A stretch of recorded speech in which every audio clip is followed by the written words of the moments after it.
성경 신약 성경 오늘 저에게 주신 하나님의 말씀은 신약 성경 히브리서 10장 19절부터 20절까지 말씀입니다. 저희들 함께 봉독하겠습니다.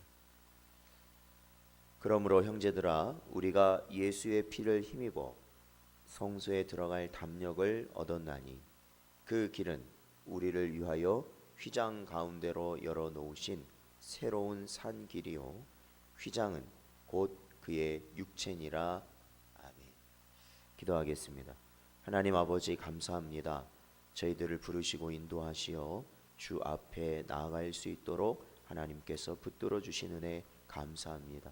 이 시간에도 저희들의 심령을 붙들어 주시옵시며 아버지 하나님 주의 말씀 가운데 저희들 세워지게 하시며 아버지 하나님 온전한 신앙 고백이 우리 안에 있으므로 언제나 성삼위 하나님을 온전히 믿음으로 살아가는 복된 저희들 되게 하여 주시옵소서. 이 시간에도 저희들의 심령을 붙들어 주시길 간절히 바라옵고 이 모든 말씀 예수님의 이름으로 기도하옵나이다. 아멘.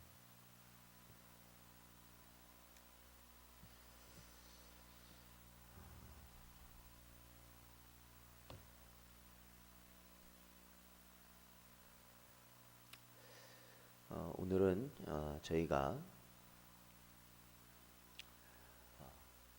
사도신경의 저희들의 신앙 고백 가운데 주님의 고난 당하심과 십자가의 죽으심 그리고 장사되어지심을 믿는 믿음에 관하여 저희들이 살펴봅니다.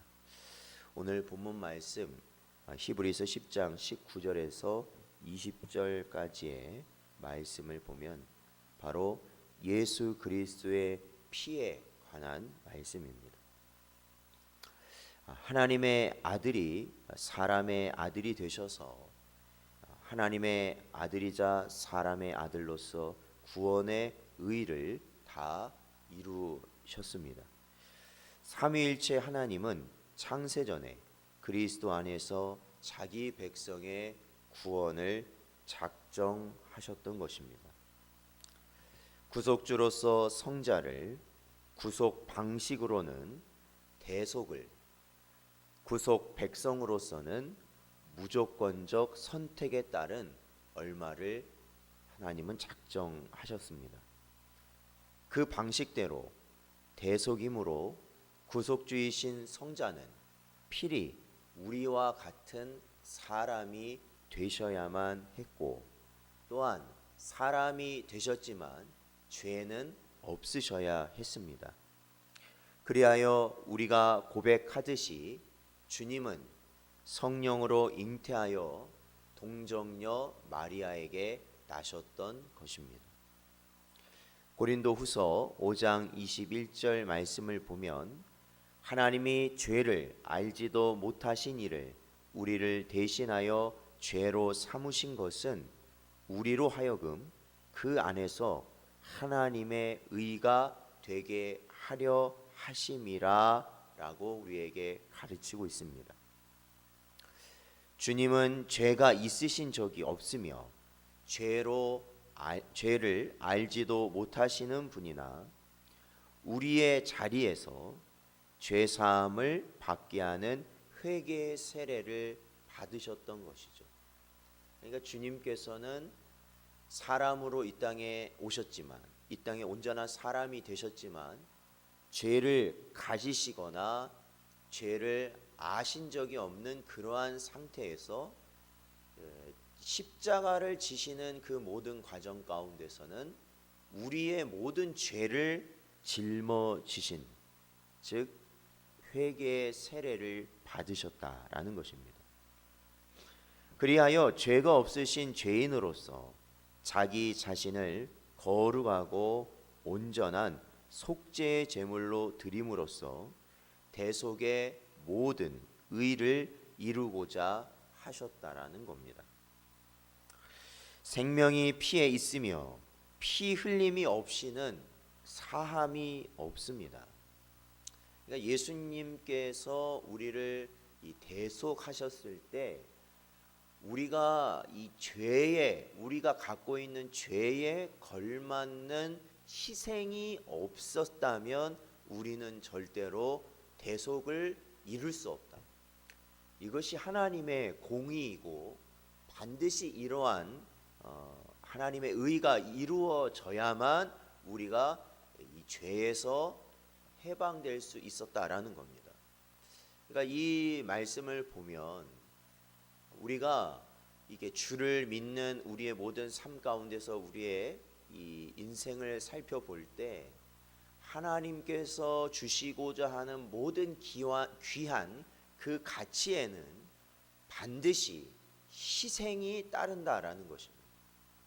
우리가 이 입으로 말하고 누리고자 하는 수많은 하나님의 은혜의 그 모든 은혜 가운데는 물론 하나님께서 우리에게 그 모든 것을 주시는 것이 맞습니다. 그러나 하나님이 주시는 것, 즉 예를 들어서 예수님을 통하여 주신 영원한 구원이 있지 않습니까? 우리가 예수님을 믿으면 된다고 하는 그 영원한 구원, 그 구원을 우리가 얻기 위해서는 반드시 희생이 따른다라는 것이죠. 예수님의 희생이 있어야 우리가 그것을 얻는다라는 겁니다. 우리가 이 땅을 살아가면서 성도로서도 마찬가지라는 것이죠. 우리가 주의 말씀대로 살아가기 위해서는 반드시 그에 맞는 희생이 요구될 것입니다.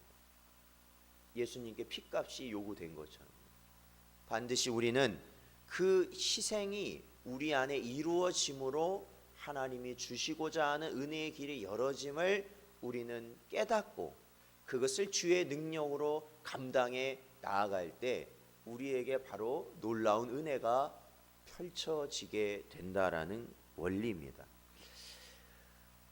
영원하신 성령으로 말미암아 흠없는 자기를 하나님께 드린 그리스도의 피가 우리를 위한 무엇이 되었냐면 속량, 그리고 속전, 대속물, 화목 제물, 희생 제물, 향기로운 제물이 되었다라는 것입니다. 모세의 율법을 쫓아 창조에 속한 지상의 성소에서 짐승을 잡아 드렸던 구약 시대에는 그렇게 제사를 드리지 않았습니까? 언약의 피, 그것을 믿음으로 드렸죠. 언약의 피는 그 제사로서 그 모든 역할, 그때 당시 구약의 형태로서의 제사로서의 모든 것을 그때 것으로 그 기능이 끝나는 것이 아니라 사실은 더 좋은 제사, 더 나은 이 참된 온전한 제사를 우리에게 보여주는 것이죠. 즉 장차 올 좋은 일의 그림자이며 참된 형상은 아니므로 그것은 죄는 능히 모든 죄를 해결할 수가 없다. 그렇죠. 구약의 제사는 그렇다라는 겁니다. 그러나 이 구약의 제사를 통해 우리에게 분명히 보여진 장차 올 좋은 것, 즉 온전한 제사, 우리의 모든 죄를 한 번에 해결할 수 있는 그 제사, 즉 그리스도가 새 언약의 중보자로서 창조에 속하지 않은 더 크고 온전한 장막에서, 즉 십자가에서 사람의 죄를 담당하시려고 단번에 들이시는, 그렇죠? 단번에 들이시는 새 언약의 피는 우리를 위해 영원한 속죄를 이루고 영원한 기업의 약속을 얻게 하셨다라는 것입니다. 예수 그리스도가 단번에 한 번의 제사로 자기를, 즉 자기 몸을 제물로 드리심으로 말미암아 우리가 거룩함을 얻고 영원히 온전하게 되었다라는 것이죠. 그리스도의 육체가 찢겨 지성소의 휘장이 위에서 아래로 갈라진 것을 우리는 하나님의 말씀을 통해 잘 알고 있습니다. 그 찢긴 육체가 새로운 살 길이요 예수의 피를 힘입어 우리가 이제는 들어갈 수 없는 곳을 향하여 하나님 아버지가 계신 그 보좌 앞으로 우리는 담대히 나아갈 수 있는 은혜를 누리게 되었다라는 것입니다. 사랑하는 성도 여러분, 그러기에 우리에게 예수 그리스도의 피는 새 언약의 피, 즉 우리가 살아갈 수 있는 그 길을 열어준 보혈임을 우리는 깨닫고, 언제나 우리가 이 땅 가운데서 우리가 살아갈 때마다 예수 그리스도의 피를 힘입어 우리는 하나님 아버지께 나아가며, 그리고 이 땅에서 주의 백성으로 온전히 늘 살아가는 저희가 되어야 할 줄로 믿습니다. 그리고 또한 우리가 이 사도신경의 고백을 통해서 언제나 주의 죽으심, 특히 그 죽으심 가운데 우리에게 주님이 흘리신 그 보혈의 의미를 날마다 되새기며 우리가 늘 새로운 심령으로 주의 보혈의 강을 건너가며 살아갈 수 있는 여러분 되시기를 주의 이름으로 축원드립니다.